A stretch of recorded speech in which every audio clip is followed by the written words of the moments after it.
সরকার ও উপদেষ্টারা মাহফুজদের যথেষ্ট ব্যবহার করে এখন মৃত্যুর মুখে ঠেলে দিচ্ছেন বলে জানিয়েছেন এনসিপির নাহিদ ইসলাম।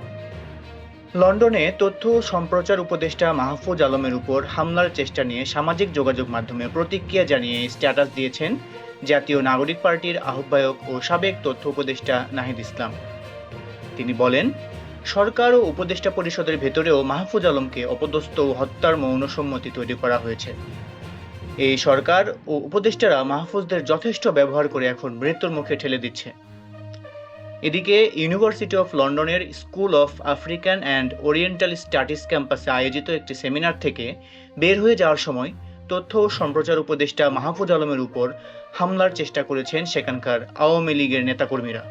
লন্ডনের কেন্দ্রস্থলের ব্লুমসবারি এলাকায় সোয়াস ক্যাম্পাসে এই সেমিনার বিশ্ববিদ্যালয় কর্তৃপক্ষের সঙ্গে যৌথভাবে আয়োজন করেছিল বাংলাদেশ হাইকমিশন। ধন্যবাদ সকলকে সাথে থাকার জন্য।